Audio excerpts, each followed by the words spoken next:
Bienvenidos a nuestro nuevo episodio de La Brisa Otomana. En el programa de hoy vamos a tratar Turquía y los turcos, es decir, el origen de los turcos, con el profesor Dr. Mehmet Necati Kutlu, el director del Departamento de la Filología Española y el Centro de Estudios Latinoamericanos de la Universidad de Ankara. Hola, señor Kutlu, ¿cómo está hoy? Hola, bastante bien, muchas gracias. Pues, y hoy vamos a tratar Turquía, ¿no? ¿Qué es Turquía? Primero vamos a empezar a detallar esto un poco a nuestros seguidores, ¿no? Sí, eh, estando lejos, yo creo que sería justo intentar hablar un poco de Turquía. Turquía es un país euroasiático, en primer lugar.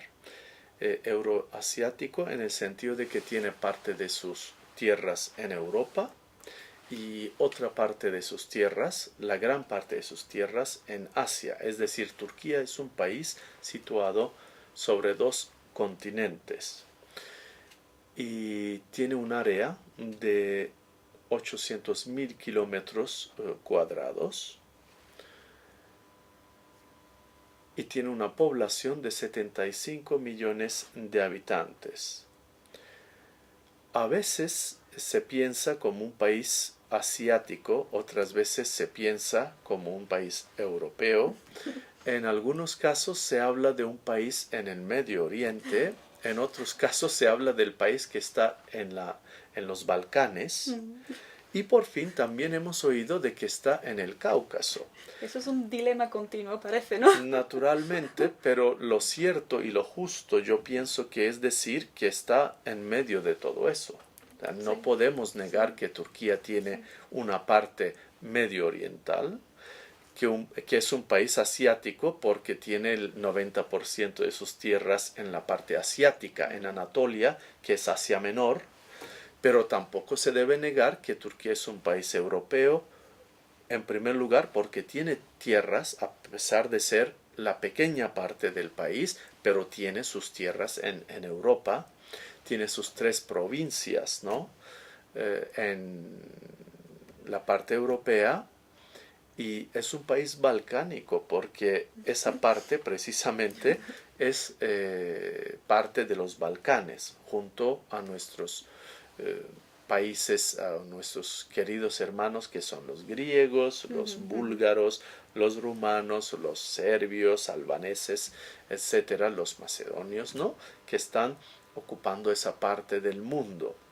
Y el Cáucaso es muy importante para Turquía porque ahí tenemos el continuo contacto a través del Mar Negro y a través de nuestras tierras que están en el noreste del país, que tú eres de esa zona, ¿no? Sí. Tú eres De Trabzon, sí. de Trabzon, ¿no? De Trabzon, que es una de las ciudades más importantes del Mar Negro. Y es curioso, pero la imagen de Turquía, no en todos, ¿no? No en todas las personas que están oyendo eso, pero en muchos personajes, muchas personalidades que he tenido oportunidad de conocer, me hablan de una Turquía más cálida. Y sorprendentemente, Turquía no es un país cálido, no es un país tropical, no es un país desértico, no es un país ni siquiera semitropical. Más bien, aquí en Ankara, en Anatolia Central, estamos viviendo un clima de estepa, ¿no? Sí. Un clima bastante cálido en verano, pero en invierno está totalmente helado. Ahora, fuera de nuestros estudios, por ejemplo, esta mañana cuando venía en el carro, ponía 6 menos 0, 6 Pues grados sí, menos exacto. 0, con bastante nieve. Eso no es nada de tropical esto. Sí, pero sí, la impresión de Turquía, ¿no? Un país cálido, tibio, por lo menos, sí, en las zonas costeras, sobre todo en la costa del Mediterráneo y el Egeo, el clima sí es un poco más suave.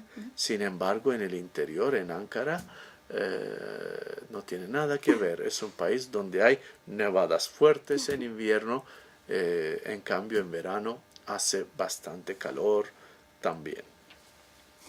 Pues sí, y ahora pues pasamos al origen del pueblo turco, ¿no? ¿Quiénes son estos turcos y Sí, cuál es su idioma? Eso es ¿quiénes muy son importante, los ¿no? turcos? Los turcos son los turcos que viven en este trozo de tierra, en esta parte del mundo que acabamos de mencionar. No deben confundirse con otros pueblos cercanos. Por ejemplo, la tendencia general en el mundo sería los turcos y los árabes. Los turcos, árabes, Sí, árabes, sí, turcos, siempre se que mezcla. sí se mezcla, pero que en realidad no tiene nada que Nada que ver. ver. Lo único que tenemos en común, o las dos cosas que tenemos en común con los árabes, sería nuestra religión Exacto. y la situación geográfica, que no está en el exacto mismo lugar, pero que sí somos limítrofes de alguna manera. Pero los turcos tienen sus orígenes en otra parte del mundo. Los turcos emigraron de Asia Central y hablan un idioma que se llama el turco. El origen del turco es ural-altaico. Está dentro de la rama ural-altaica, de la rama lingüística ural-altaica, cuando todos sabemos que el árabe es semítico. El Tiene otro árabe, origen, ¿no? sí, de origen es semítico, y sorprendentemente otro idioma de esa rama es el hebreo. Es decir, el hebreo y el árabe están dentro de la misma rama lingüística, Son más cuando el cercanos que el turco y el árabe, ¿no? exactamente, el turco es un idioma que tiene sus orígenes en Asia Central. La rama lingüística se tiende a dividir en dos. La primera rama, la rama Ural, tiene como representante hoy en día a los idiomas de húngaro y finlandés. En cambio, la pequeña rama altaica tiene dentro de sí el turco y el mongol de hoy en día, ¿no? Y precisamente en Mongolia se encuentran, en el valle de Orhun, eh, las más antiguas reliquias de la historia turca. Estamos hablando del siglo VIII después de Cristo, de los años 732 y 735, cuando los turcos, que aún en aquel entonces, en el siglo VIII, vivían en la zona de Asia Central, erigieron dos monumentos. Estos monumentos tenían inscripciones a la usanza de aquellos días, hablando de la gloria, de las victorias del pueblo turco. Pero constituyen los primeros monumentos que se colocaron, que se erigieron para conmemorar la memoria del pueblo turco. Están escritos con el alfabeto turco de aquel entonces, que se llamaba el alfabeto Göktürk. El primer monumento se llama el monumento de Kültigin del año 732 y el segundo del año 735, que se llama el monumento de Bilge Khan. Más tarde, a partir del siglo VIII, empiezan las distintas oleadas o las distintas olas de migración de los turcos hacia Europa.